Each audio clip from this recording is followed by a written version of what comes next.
Welcome to the America's 360 podcast. Get the inside scoop and the outside perspective on the latest developments from Canada, Latin America, and everywhere in between. America's 360 is a production of the Woodrow Wilson International Center for Scholars. Hello and welcome back to another episode of America's 360. I'm John Molesky. This program is brought to you by the world's #1 think tank for regional studies. And America's 360 is a collaboration among the Wilson Center's Argentina Project, Brazil Institute, Canada Institute, Latin American Program, and Mexico Institute.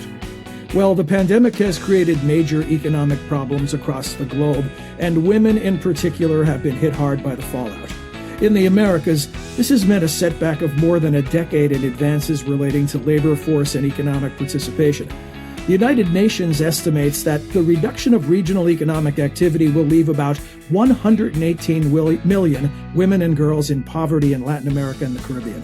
That's 23 million more than in 2019.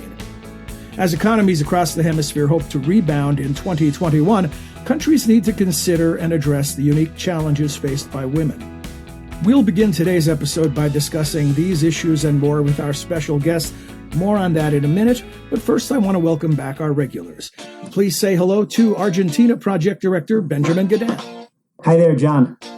Hi, Benjamin. Latin American Program Director Cindy Arnson. Hi, John. Hello, Cindy. Mexico Institute Director Andrew Rudman. Hi, John. Hi, Andrew. Welcome back. And Canada Institute Director Christopher Sands. Hello, bonjour, John. Hello, Christopher.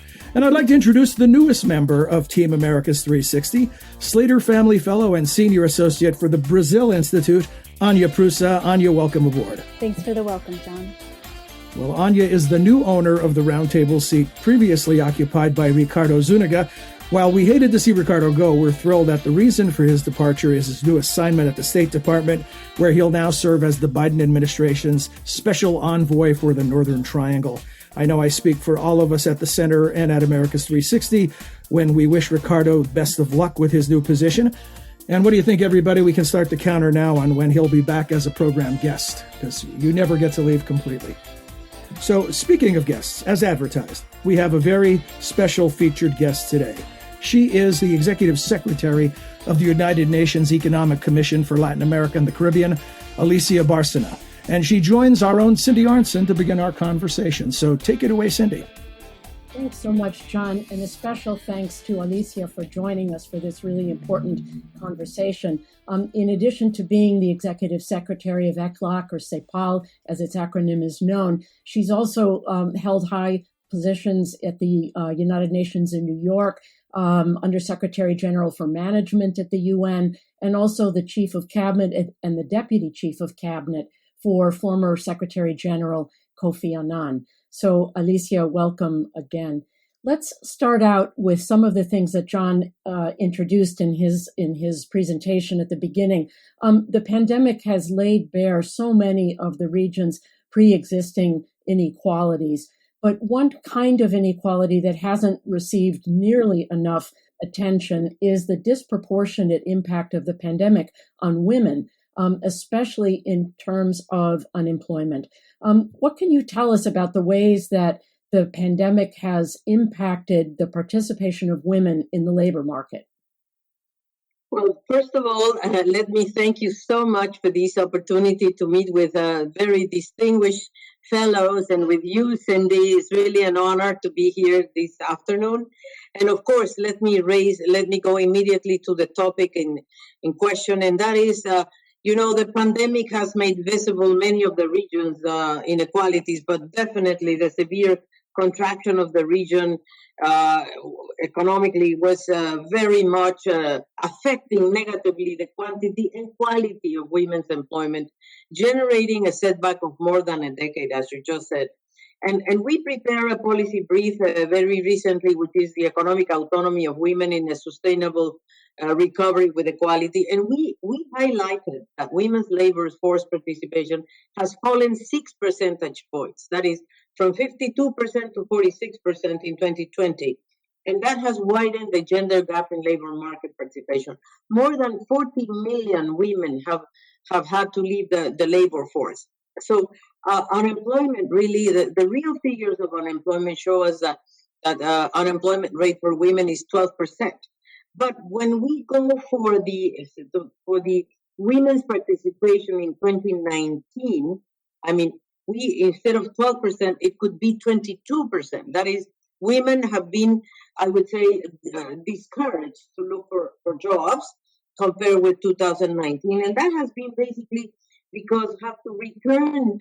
Many of them have not returned to search for employment because they have to attend the care demands at home in a context of closure of education establishments and limited care service provision. So women continue to shoulder very highly the burdens of unpaid care work and domestic work in the region. Even before the pandemics, women devoted 3 times more of time than men did to do this work. So this is for me a very severe, I would say, problem. And the second one is the inequality on salaries. We can see that many women are employed, of course, in key sectors. Of course, let me put the example of health. Almost 73% of the women are in the health sector. But the problem is that they, in the same type of jobs, they are earning much less than men. At least 21% less than men. So this is a problem now. And of course, many women are participating when they were participating in the labor force, and even now, they are joining the jobs that are low productivity jobs, and of course, jobs that are very badly paid. And I think this is something that we need to look into very carefully.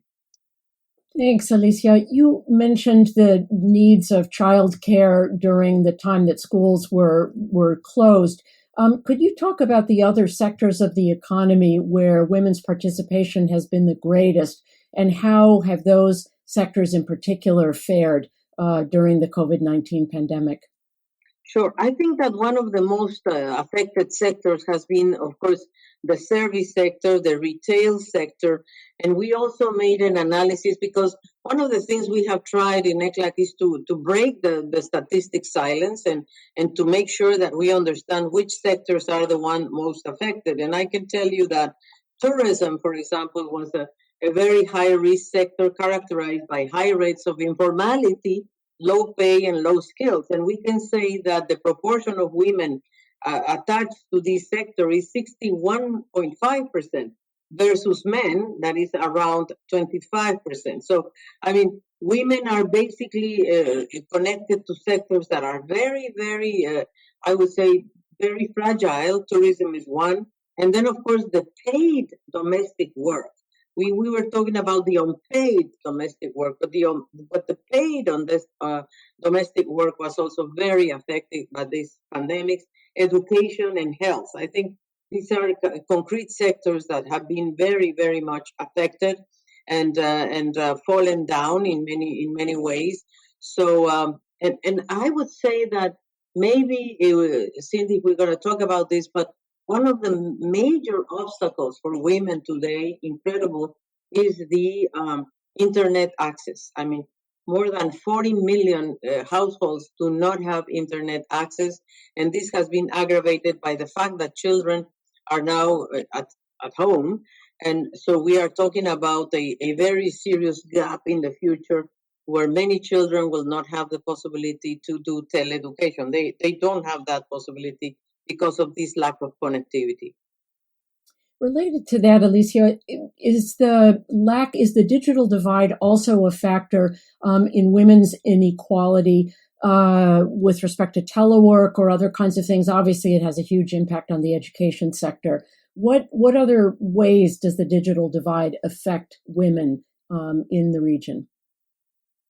Well, basically, I mean, the digital divide is affecting in many fronts. One is precisely because children are going back to home and they don't have the connectivity to connect to teleeducation. So women are the ones who have to go out and look for the I would say, with the elements try to help their children as much as they can. But the second issue is that women do not have connectivity to do, many of them were already connected to small and medium-sized enterprises. And now, and many of these enterprises, as you know, has grown so much in terms of teleworking, and women are totally left behind on this regard. And basically, I mean, they are left behind also because they don't have their own income, you know.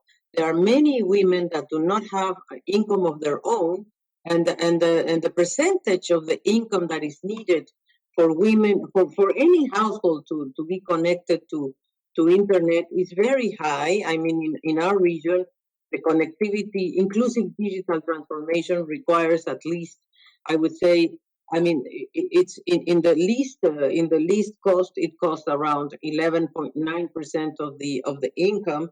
In other households, it costs around 18%, while in the OECD countries, it is about 2.5% of their income.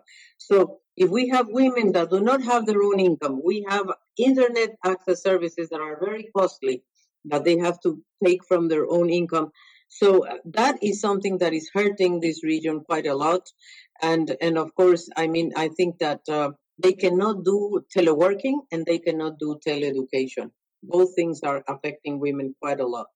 Yeah, and there's also been, you know, according to a lot of the figures from the United Nations, from the Inter-American Development Bank, an enormous spike in domestic violence directed at women, also directed at children during these lockdowns. Is this something that CEPAL has paid attention to, and what can you tell us about gender-based violence, which is a strong focus of the Wilson Center? Oh, no, absolutely. I think we call these the pandemics in the dark. You know, this is the dark pandemics, the silent pandemics in a way, where you can see that violence, of course, has been increasing in a very large proportion, and basically it has increased in the households. I mean, unfortunately, the feminicides have been grown in a way that you can't imagine. And in this region, of course, we are these quarantines and lockdowns have led to a huge spike in domestic violence. And yes, we are following up. Let me just give you the official data that we have from 18 Latin American and 6 Caribbean countries. There were at least 4,640 cases of feminicide or femicide, depending on how the crime is classified, because that's the other problem. In many countries, feminicide is not classified as it is in other countries. So, but indeed, the shadow pandemics, these pandemics in the dark or the shadow pandemics, we have an average of 1 in 3 women in the region that have been subject to physical, psychological, or sexual violence inflicted by a former or a current partner. And as I said before, we have a ECMAC Gender Equality Observatory in which we report these cases, because the problem is that women normally don't want to report these cases. So I have to say that many governments of the region are taking actions on this matter. More than 90 measures are being put forward to tackle violence against women during this period. But indeed, I think it's insufficient. There is really a real problem. I think it has increased in a way that is incredible. And basically, I think this is something that we really need to look into the future. Thanks, Alicia. And perhaps on a brighter note, as countries look to recover from the pandemic, how can you give us, maybe 1 or 2 or at the most 3 recommendations that CEPAL has put forward for ways that these gender inequalities can be overcome, both to get back to the place where things were, but also really to move towards more complete gender inclusion and equality? Well, the first of it is, of course, we have put some ideas forward, and the first of it is we need to move towards a care economy and a care society. This pandemic showed us that society needs to be cared. It needs care. In what sense? In the area of health, we need to take care of the planet. We need to take care of our elders, of our children. So what we need is to really understand that today what we need is a care society but it's really focused more on the caring of people. And it cannot be in the shoulders of women, the care society. So we need to move into a care economy that is to put value in the jobs that women are performing, let's say, and we need to invest in the care economy. And that means that we need to invest in childcare, we need to invest in elder care, either daycare or even these houses of elders that should be established, and we need to liberate women from these terrible tasks that has been inflicted on them. And so that's number one. We need to invest on the care economy to build a care society, by the way. The second one is we are proposing a digital basket, a basic digital basket, which will cost around 1% of GDP. And we are calculating right now for three countries, by the way, Costa Rica, Uruguay, and Chile, how much would a digital basket cost to really close the gap of the digital inclusion? In the region is 40 million households. In Chile, it's 1 million households without internet connectivity. So we are talking to the Minister of Women, Communications, and Equality to see what do we need to close this gap, which is extremely important, and it's not that big deal in terms of fiscal effort. And the third one is that we are proposing emergency basic income for these 14 million women that have to leave the labor force. And we're talking about an emergency basic income of $120 a month, which is equivalent to one line of poverty. So we believe that this is feasible. These three things are feasible, are possible. So these are at least the three things that we are suggesting. And in the long run, of course, we are suggesting to include the care as a right, and of course to incorporate in the fiscal policies this type of costing for the future. Alicia, thank you so much. I think we have run out of time for this part of the interview, but so appreciate your being with us, so appreciate your leadership and all of the tremendous work that CEPAL does in not only highlighting the problems, but opening a path towards a solution. So thank you again for being with us. A great pleasure, Cindy. And whenever, I really appreciate all the work you're doing. Thank you so much. Thanks, Cindy. Thank you, Alicia. And when we return, our roundtable picks up where Cindy and Alicia left off. You're listening to America's 360.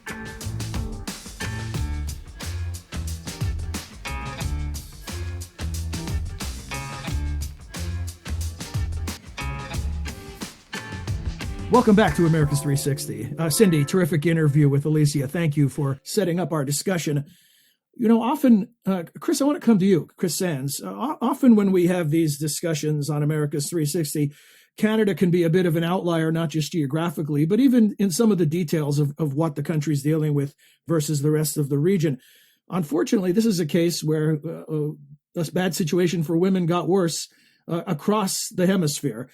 More than 97,000 women have fallen not just into unemployment in Canada, but into long-term unemployment since February. And that's 10 times more the number for male workers during that same time frame. Give us a sense of what's happening. Well, you know, this is a big issue in Canada, and it's one that's very much on people's minds. And I'm just going to add to your pile of statistics, because in some ways what you're seeing in Canada is reflected a little bit in the U.S. as well.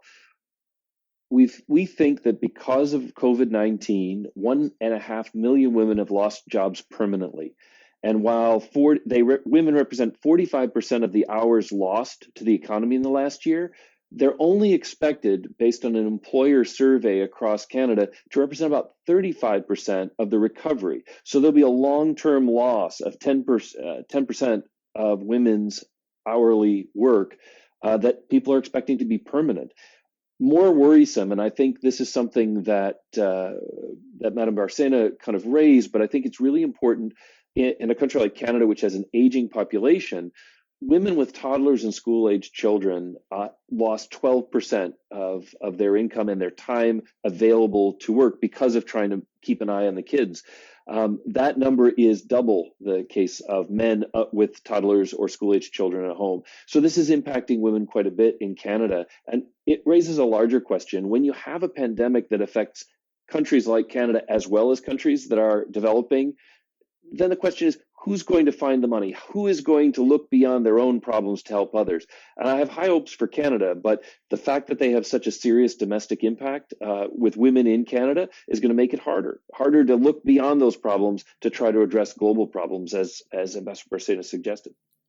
Thanks, Chris. Anya, speaking of a bad situation getting worse, here's another statistic. 14 of the 25 countries with the highest rates of femicide are located in Latin America and the Caribbean. And as Cindy and Alicia and now Chris have discussed, that the stresses on home life have a ripple effect that goes beyond economics. You've been doing a lot of work on this.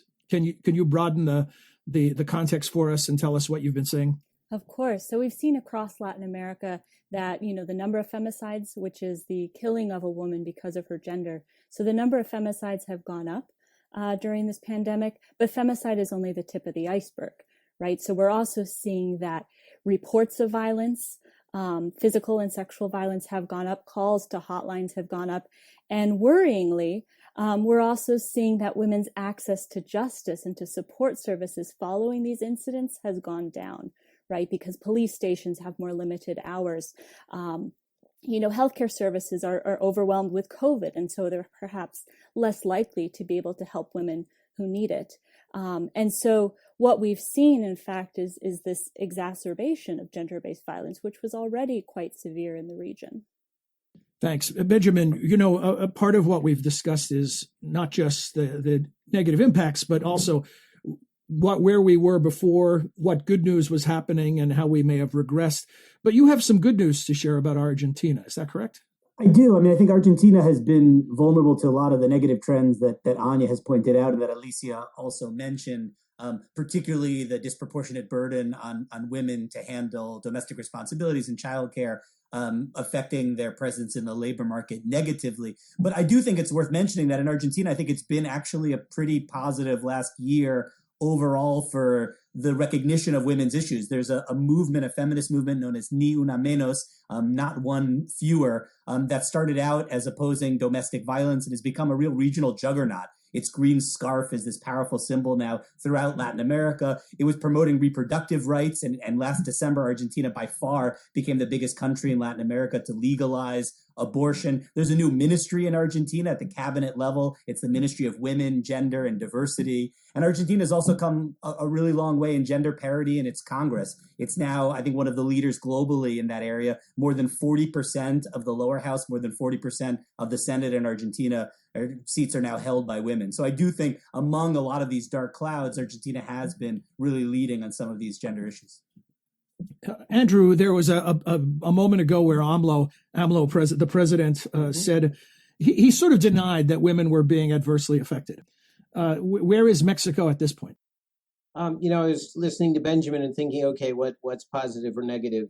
Mexico has gender parity in the cabinet and some rules governing gender and political candidates. But I think what we all know or we should appreciate is that it's not enough to just sort of have a quota or numerical. It's what happens, how people are treated and what impact they can have on policy.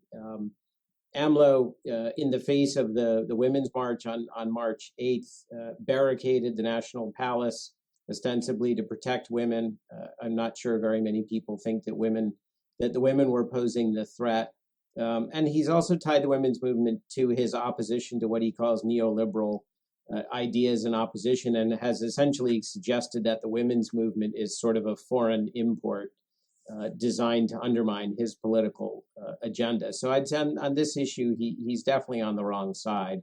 It'll be interesting to see whether that plays out in Mexico's upcoming midterm elections on June 6th, whether women do actually vote based on those issues. So, Cindy, having had the opportunity to interview Alicia and now to hear from all of your colleagues on the roundtable, I'm wondering what additional thoughts you want to add to the discussion. Sure. Well, again, I think there's another bright spot to include, which is Chile, which is supposed to have elections on April 11th for a new assembly, a constituent assembly, to write a new constitution. This is something that came out of the protests at the end of 2019 before COVID.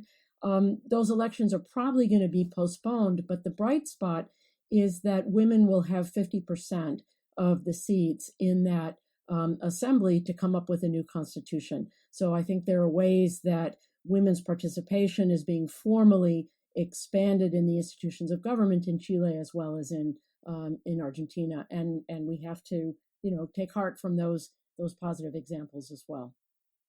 Is there any silver lining here, in the sense that sometimes when problems become more acutely clear and undeniable, that action follows? I think certainly.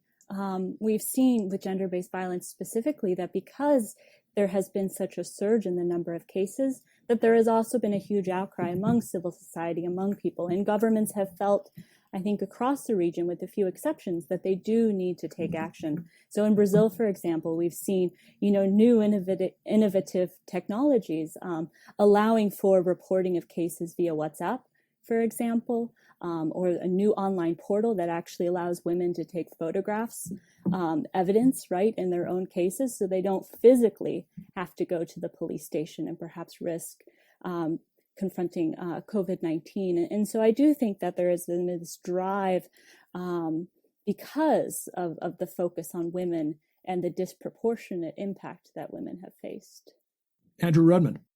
So I'll pick up on something Anya was saying, that the Minister of Finance in Mexico just late last week commented that post-pandemic Mexico needs to try to address inequality and try to recover some of what's happened. And he particularly pointed out that one of the challenges, of course, that women face is insecurity, not feeling like it's safe for them to go to work. And so I think for the Minister of Finance to make that connection and that point and be thinking post-pandemic, how do we address it? That's certainly an important point. Benjamin. I think another, potential silver lining is that a lot of the contractions in the sectors where women are disproportionately represented were artificial, right? They're based on social distancing that we all hope will not be a permanent feature of economic life in Latin America. So which is to say, when travel resumes, when people can go to restaurants, when people feel comfortable having domestic employees back in their homes and everyone is vaccinated, I think you will see, hopefully less of this so-called permanent scarring that we've heard a lot about in these sectors. And you will see some of these women re-entering their workforce. At least, that's the expectation. And I very much hope that that's what occurs. Chris Sands. One of the things I think this puts on a country like Canada is real pressure to step up to the rhetoric. Prime Minister Trudeau came in 2015, personally declaring himself a feminist and calling for a feminist foreign policy that was meant to affect development assistance, diplomacy, and even trade negotiations. It was a broad and ambitious agenda that raised expectations. And Bess Momani, who analyzes these issues in Canada, she recently said that Trudeau's foreign policy remains undeclared. It's like he hasn't really followed through on the commitment. It's always going to be hard for a country like Canada to prioritize everything, but this really calls on the Prime Minister and on the Canadian people to step into this breach. There's going to be more demand for Canada than Canada can supply. But this is also an opportunity to make good on a promise that's been neglected too long and was so central to the Prime Minister's political persona. Cindy. Yeah, I really remain curious and semi-optimistic about what's going to happen in the health sector and in the education sector as countries emerge from the pandemic.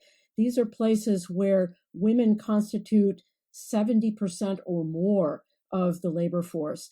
And yet they are two sectors that have been, the most impacted by COVID-19. And I just can't imagine that it's going to be business as usual.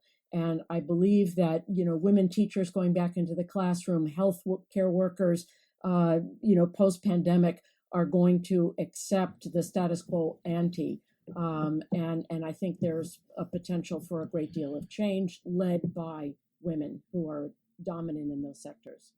Cindy, you mentioned that as over 73% of health sector employees are women who also happen to make 23.7% less than their male counterparts. So is that the type of change you're talking about, that some of these systemic changes or situations that existed before the pandemic might now be addressed? I would remain hopeful that people who have been on the front lines, who have been dealing with these ICUs that are at capacity and all of the hospitals and whatever are going to say, hey, look, this isn't going to cut it anymore. The danger, of course, is that people leave the healthcare sector for other kinds of jobs, and that there's a constant need to be retraining and to train new people to enter the sector. But I would suspect that people entering also are not going to accept these levels of inequality and will demand, better working conditions.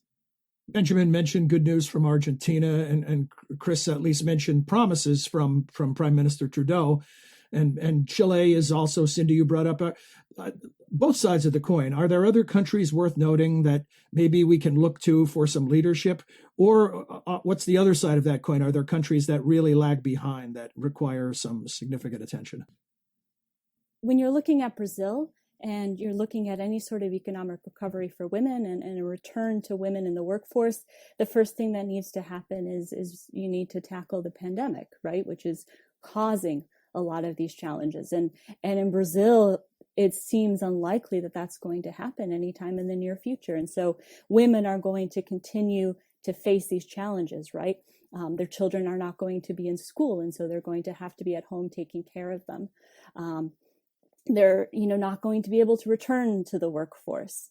And so for Brazil, until the pandemic itself is tackled, we're not going to see much progress in terms of women's return to the workforce. Benjamin. Yeah, I think that's right. I mean, fundamentally, the pandemic will be an obstacle to improvements in almost any of these areas. I do think, though, what we're seeing is that women's movements throughout Latin America are communicating with one another, are motivating one another, and are becoming, I think, better organized and more prominent in a way that gives me some hope. I think, Andrew, you talked a lot about the bad posture of the AMLO administration towards women's issues, but he's had to repeatedly confront the demands of organized women's groups, I think, in a way that's quite new. And I think, as I mentioned earlier, what had been an Argentine phenomenon, this Ni Una Menos movement, quickly, crossed over the Andes into Chile and has become, a broader movement throughout Latin America. So I am encouraged by the mobilization of women's groups, even under these really exceptionally difficult circumstances over the last year. Beyond women advocating for themselves, do we see any shift in politics in the broader population? I mean, you look at the whole number of women who are the leaders in the health sector in terms of sheer numbers.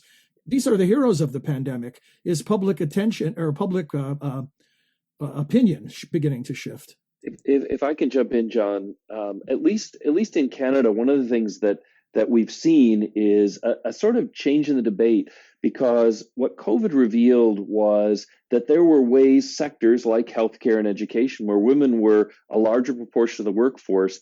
And when COVID brought the economy down, they were disproportionately affected, recognizing still, even in a country like Canada, the disproportionate role of women with young children for their education, even if it's on an iPad down the hall. I think those disparate impacts are the kinds of things that change minds.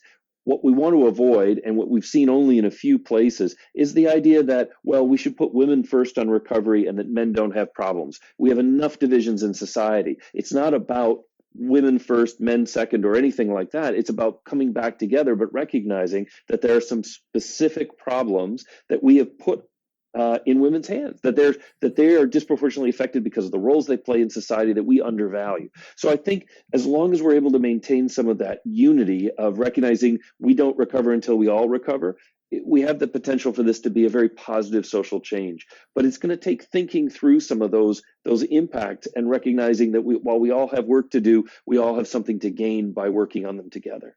Looking ahead to recovery, let's be optimistic here. I'm going to ask each of you for a closing thought because we're running out of time. And this is about what we have was a chronic situation where there was inequality, economic inequality, and perhaps inequality that goes beyond economics. And then that was exacerbated by something as significant as a global pandemic. We're talking about something historic. But as we begin to reset and figure out what life looks like post-pandemic, where do you turn your attention if you're trying to address the problems that were already in place beforehand? If you're prioritizing for countries, for world leaders, where do you start? Where do you gain the most traction? And since you weren't prepared for this question, I'm going to randomly choose the first victim who has to gather his or her thoughts, and that is Andrew Rudman. Thanks, John. You're welcome. I think as we've talked about before, I think if there's any silver linings in this pandemic, it's a greater awareness of some of the challenges like adequate spending in healthcare and addressing the digital divide and spending on education. I know for every country in the region, spending more money is never the most positive solution or the most realistic one, but I think there's going to have to be a change in the way resources are allocated. Some of that ideally comes from elimination of corruption and more efficient spending. But I think what we have to learn from the pandemic is how inadequately prepared we all were for this kind of event so that the next pandemic won't have quite the same impact. Yeah, I think a good point. I think ultimately what we're talking about here is building resilience so that whatever comes down the pike, we're not caught in such a vulnerable situation. Benjamin. I think the gender wage gap is probably a good place to start. Alicia, our special guest today, talked about trying to bring more data to bear on these challenges. And I think that's one we've been looking at lately. The data is very clear. There's no justification for it at all. It's the private sector's responsibility with government drawing attention and enforcing rules of fairness. And I think as we think about women in the workforce and now have a greater understanding of where women have been disadvantaged and how that's been worsened by the pandemic, let's fix the gender wage gap quickly in this recovery period. Thanks. Anya Prusa. I think we need to remember that women's issues impact all elements of society and of the economy, right? So if you're talking about healthcare policy, you also need to think about how does that impact women. If you're talking about education policy, gender needs to be a part of that conversation. Same thing with entrepreneurship or technology and innovation. So making sure that you have, first of all, women at the table when you're discussing some of these policies, but also making sure that you're not siloing gender into this own separate special category. Well, it's a bit of a nerdy comment, but one of the things that we've seen in this unplanned social experiment was Canada and the United States decided to restrict the border to essential traffic only. So goods trade continued and kept the economy afloat. What that missed is that women are most often employed in service sector, and the service sector is not well captured in trade. So while we're still able to make cars together, we were really losing out opportunity for the Canadian economy in the areas where women are most employed. So education, healthcare, but also entrepreneurship, as Anya was saying, and technologies. Many of the things that they simply couldn't do because of the way we shut the border. So if nothing else, we should have a more feminist approach to border closures in the future, or at least a more balanced one. Cindy, I was going to say you have. And when you label a content nerdy, comment nerdy, who are we to disagree? Your findings, Cindy. I don't know. I was going to say you have the advantage of going last, but it could be a disadvantage after our colleagues have come up with so many brilliant ideas. There are great ideas. I would just throw in there, the critical importance of this digital divide.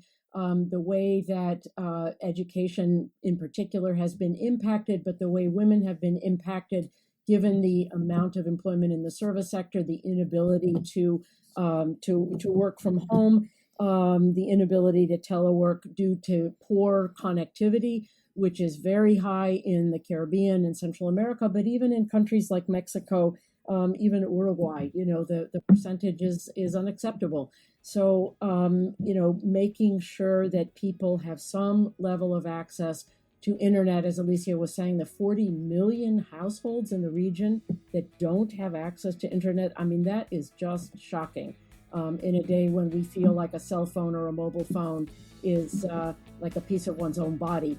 And that is just a critical, crying need that would definitely improve lives for everybody, but especially for women. Well, thank you, Cindy, and thanks to everyone, Anya, Benjamin, Chris, Andrew. As always, we learn a lot from you and look forward to doing so in future episodes. A special shout out and thanks to our special guest, Alicia Bárcena. So that's it for this edition of America's 360. We'll see you again soon. Until then, for all of us at the Wilson Center and the program, I'm John Molesky. Thanks for joining us.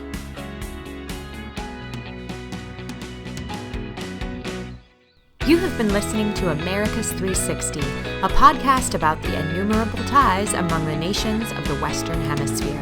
You can subscribe wherever you listen to your favorite podcasts. To learn more about our programs, please visit wilsoncenter.org. And please join us again next time for another episode of America's 360.